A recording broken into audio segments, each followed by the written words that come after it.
So today I have planned to batch 4 videos. They're not all for my YouTube channel, but they are 4 videos that need to get done nonetheless. Now, typically on a Wednesday, I have no children at home, but since my in-laws and my parents, who both help us with our kids and do childcare for us, both tested positive for you know what, I've got my son at preschool until 12:30, so I have from 9:30 to 12:30 to get these done. And since my daughter's school has 12 virtual days scattered throughout the year, and today happens to be one of those, I have her downstairs doing some homework while I get this done. So that's about 4 hours I have here to try to bang out 4 videos, maybe a reel or 2, and mom duty. Now, I've been batching my content on YouTube for at least 5 years, and I've really nailed a process that works for me, and I hope by showing this to you today, it will also allow you to see how batching can work for you. And like I said, I'm not doing my typical batching schedule today, so you just really want to take what I'm sharing with you and figure out how to make it work in your schedule, in your lifestyle, because you don't have to go out and shoot like 4, 6, 8 videos at a time. I'm trying to shoot 4 today. I'm not even sure if I will get 4 done, but even if you can shoot more than 1 video with your hair and makeup done, that is a bonus, right? Now that I have my hair and makeup all done, we're gonna commute over to my office and get the equipment set up. I keep most of the equipment out since it's in my office and I can shut the door, but I gotta get everything set up so I can bang these videos out. So with batching over the past 5 years, what I've learned is I've gotta keep things super simple when it comes to batching, especially over the past 2 years with the C word, never knowing if the kids are gonna go to school, if we're gonna have childcare, if I need to record quickly. So I've kept my setup pretty simple. You see I lay blankets on the floor to really help with the echoing because this room has like a tile floor. I just have 2 soft boxes and I've had those for at least 3 or 4 years, and I do 1 ring light. I also don't have them on full blast because I've realized I like my lighting to be a little bit more natural. I can't get that with this window over here since I'm not facing it directly, so I have to actually shut the curtains to get a better look with my lights. And one thing that I've noticed with some past videos is I really have a lot of light, so it was blasted and I didn't like the look of that. The way I like my lighting and how I set up all my stuff takes time, and doing it over and over again till you find something that you really like. So I have my daughter set up outside of this office reading some books. We're gonna try to get 1 video shot right now. I'm shooting the other one right now. This is how you can multitask. I'm shooting a vlog about shooting a YouTube video. So the vlog and the YouTube video will be 2 separate videos, and then I will shoot 2 more videos. So my next step in batching has already happened. I cannot plan my video and shoot it on the same day. It's just not possible. And so since I don't have childcare this week, I was planning these videos in the evening. So I planned this video last night after my husband got off work, and I do all of my planning inside of Asana. Now, I will link to some videos and how I plan my YouTube videos, but if you want to ensure you maximize the time you have to record your videos, also not spend so much time recording them and have so much raw footage to edit, it's important to have a plan for your videos before you have a filming day. Another thing that I normally do is change my shirts. So I will have, you know, a couple shirts set over to the side to change into, but I honestly don't have the time to even think about that right now. So I'm shooting all 4 of these videos in the same shirt. Call me out if you want to, but guess what? I don't care. So you can think about that. Do you want to change your shirts out? Just honestly swap them out between videos. That's all you've got to do. Now, I do think I'm going to share with you kind of all of my equipment that I am using, but I'm going to share that at the end of the video and walk through everything. So the next thing I want to talk about specifically is what content and what I'm actually saying in these videos. So like I said, I use Asana to plan this all out, my content plan, and some of my key points that I hit in this plan is specifically what the title is going to be. So at the top of this Asana card, the title is already determined. I know that this video is going to be called my YouTube content creation process. I already have some ideas for thumbnails. You can see the imagery also right there. So having the thumbnail idea already planned, I know what photos I need to get here. Again, not wasting any time, not needing to think about it, just executing for the 4 hours that I have. So I have the title plan, I have the thumbnail idea plan. I also have my hook. So at the beginning of this video, I already had that planned as well to know exactly what I wanted to say to keep you interested in watching. Now, when it comes to delivering on video and when it comes to planning your script, I really like to avoid the word script. I found when I script personally, personally that I get too wrapped up in saying exactly what I want to say that I wrote down. So instead, I tend to lean more towards bullet points or kind of stream of process thoughts when I am planning my video. So for example, one of the things I have written on my plan for this video right now that I want to be talking about is how I approach talking to the camera. What I want to share with you here is I don't shoot this video in one entire stream. I take pauses, and I'm going to show you what it actually looks like for me to record a video. You're going to see a clip of the video I'm really shooting today and see that I share chunks of the video at a time. I keep the video camera recording, but I pause, I look at my plan. Am I on track with my plan? I look up again, I continue finishing my content. This allows my editor to make these jump cuts to make my video look like it's much more fast paced than it is. It also allows me to collect my thoughts, make sure I'm not missing anything, and stay on the plan that I created. The whole purpose of my video is to deliver on what I promised you in the title and the hook of this video. Now I'm gonna get set up to shoot my goal planning video, which is the one that needs to go out before this one. All right, I've shifted you over to cell phone footage. You can see that I have my computer up with what I wanna say in this particular video for my goals review. My desk is still messy, but you're not gonna see it on the video. I am gonna turn this a bit. Hopefully we don't have any issues, but I do have a mic on top of my Sony camera. I've recently switched to this particular camera because I needed things to be easy, like I said earlier. And I love my DSLR camera, but sometimes I fight with it more than I should, and I'm in a time crunch today. So I'm just shooting on this vlog camera. I'll put the equipment down in the description box. Mic that plugs right into the camera. So the video file has the audio in it, but my editor hates me for a couple reasons because there's been a few times where there's been no audio or not good audio. So I have been doing backup audio. I use my Blue Yeti mic as an external backup audio. It's plugged right into my computer. I will hit record on my Blue Yeti mic as soon as I hit record on my camera, so we have backup audio. So now what I'm gonna do is I'm gonna hit record on my camera, on the mic, and you're gonna see how I literally record my videos. Mic check, 1, 2, 1, 2. So you can see I tend to look at my plan a little bit to make sure I stay on track. I was also referencing the title for this video because I wanna tie that into. The reason they're watching it is because the title caused them to click on it. So I do wanna make sure the direction of the video stays on course with what I'm promising in the title. And so I'll just continue to go through this video, filming it. I will take pauses like I did. I will repeat myself a few times. I'll probably move the camera just a little bit to get some different angles like I've done in this video, just to keep people engaged and not bore them. I'm also gonna have some B-roll footage sharing my full focus planner in this video because that's where I'm setting my goals and keeping track of things. So once we wrap this video up, I'll tell you what I do at the end of every single YouTube video. All right, I just wrapped up the video. Total raw footage, like filming time, was 20 minutes. It was like 19:38. And now I'm gonna take my thumbnails. I already have my inspiration over on my Asana board when I was planning my content. I want my thumbnails to look like they fit in so that people who are interested in watching that content don't like shy away from my video, but I also want it to stand out and look unique to my branding. So again, I just get some inspiration on what kind of photo that I want. I have my camera set up on self timer, and I'm just gonna take some photos of myself sitting right here for my thumbnail.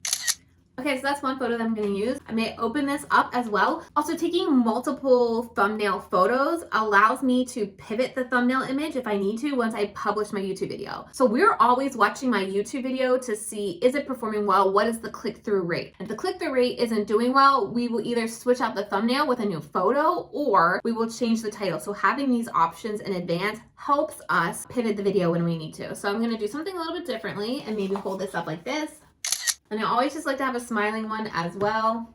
Once I have my photos on this camera, then it gets a little wonky, but I like to use a specific preset for all of my photos so they look the same on YouTube. So I will send the image from this camera to my phone and use Lightroom. From Lightroom, there is a preset, which I'm showing you right now on your screen, how I do that. It's a preset that I got from Catherine Manning probably a year ago. That's what we will use to submit to a thumbnail agency that we use. So we use custom thumbnails to help us create images for our thumbnails. And they're very reasonable. If you're just posting like 4 videos a month, I think it's $100 for you to get them to create your thumbnails. And we've just decided to go that direction as an agency because we're creating over 60 videos videos a month for our clients. So it's just an easier process. You could also use Canva, creating templates over in Canva, which is a video y'all asked me to talk about before. So again, if you want me to talk about Canva more in depth and how you can use it in YouTube and your social media, comment below what specifically in a Canva video you would want to see so I can make sure I do that video for you in March. But Canva is also a great option for you to create your thumbnails. Now, once I take those thumbnail photos for that video, the next thing I do is Instagram stories. I'm going to do a few Instagram stories to help promote the video when it goes live. So this way, if like I don't have hair and makeup done, I already have these IG stories done. So what I'll do is I will pull up my Instagram and I have stories ready to go. But all I'm going to do is save these to my phone so I can use them later. So here's an example one that I will do. Are you setting monthly goals, or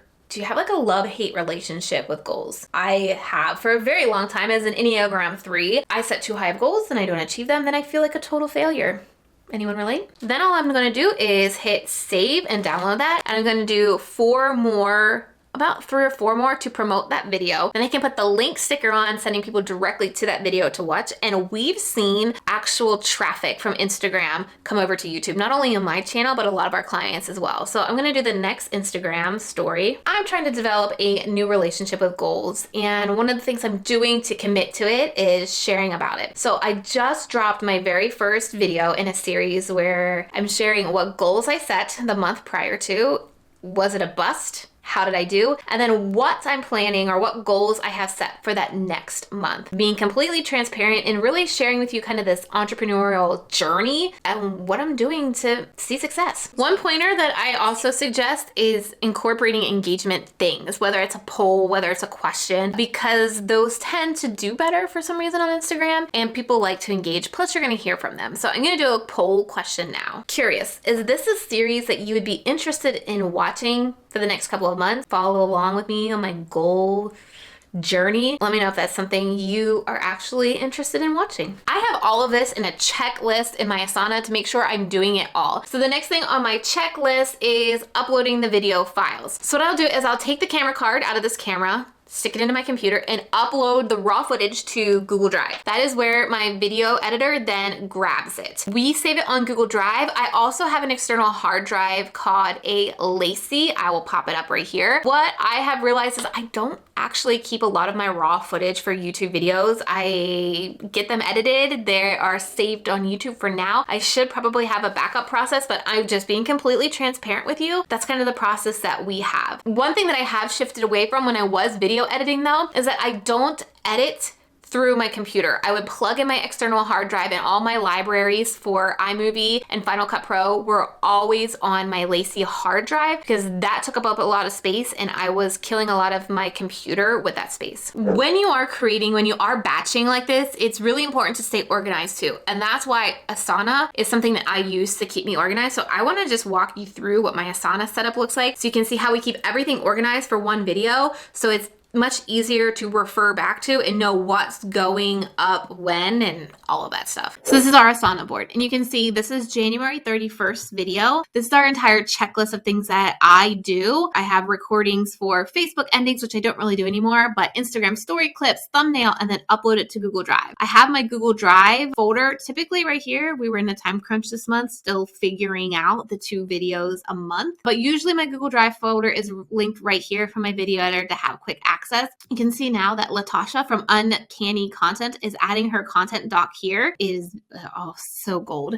But we keep everything right here so that when you come down here, all of the conversations, all of the thumbnails are right here, easy access. This was the game plan that I had. You can see I have, bullet points, what I want. I've uploaded the edited videos here so that Erica, my lead strategist, can then send them over to custom thumbnail. You can see Latasha is in here asking us feedback about content. There are the 2 thumbnails that we created to test out. This is the carousel post that we have. Honestly, you make as much content as you can make. Like, you don't stress about it. You do what you can. So in this one, we did have the Pinterest images right here. Latasha has actually added the blog link. So if we click here, you can see all of the content that she's turned our video into: social media content, Pinterest titles, 3 different social media content, the email that we can send out now that Latasha's creating for us, and then that blog post. But again, keeping everything here on one card makes life so much easier and so much more organized. Once we are done with all of these, you'll see that they go into promote.